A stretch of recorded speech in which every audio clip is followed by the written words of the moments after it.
something more precious, which is, who are we as a country, and what values do we stand for? And now,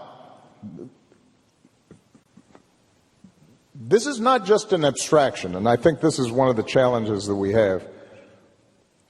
And I saw this even before the last election. I think people tend to think, democracy, rule of law, independent judiciary, freedom of the press, that's all abstract stuff because it's not affecting the price of eggs. Well, you know what? It's about to affect the price of eggs.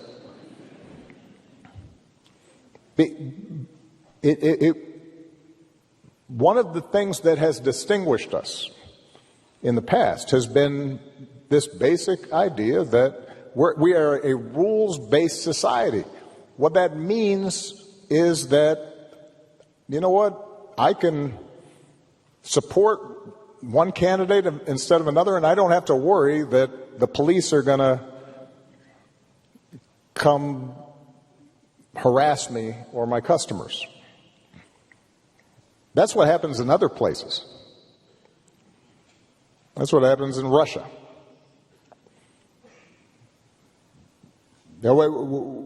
We take for granted the idea that we don't have to pay bribes or hire somebody's cousin in order to get a business permit.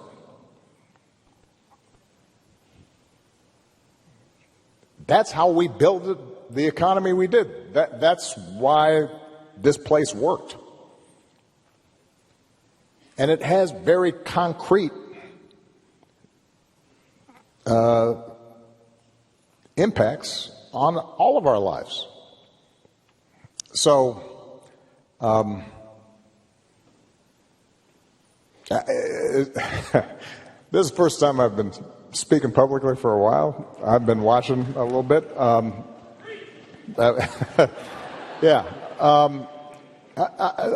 Let me just close this portion of my remarks by saying it is up to all of us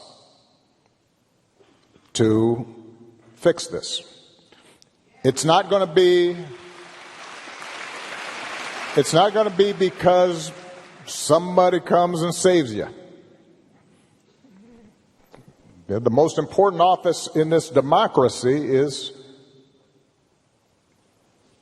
the citizen, the ordinary person who says, no, that's not right. I do think one of the reasons that our commitment to democratic ideals has eroded is that we got pretty comfortable and complacent. You know, it has been easy during most of our lifetimes to say you are a progressive, or say you are for social justice, or say you're for free speech, and not have to pay a price for it.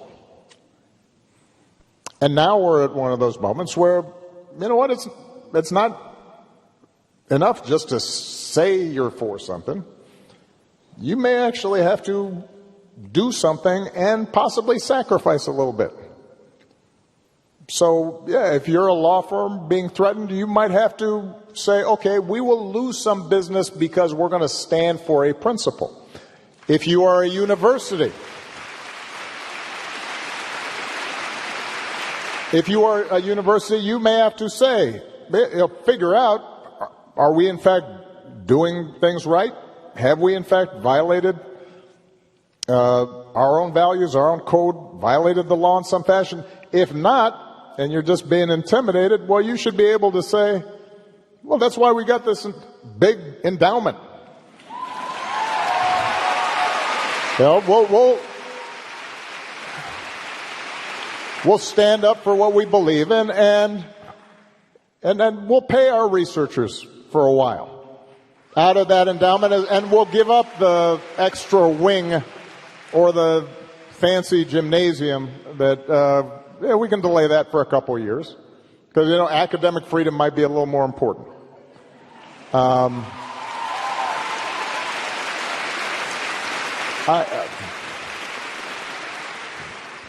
For most of human history, and to this day in most of places in the world, there is a cost to challenging the powers that be, particularly if they're abusing that power.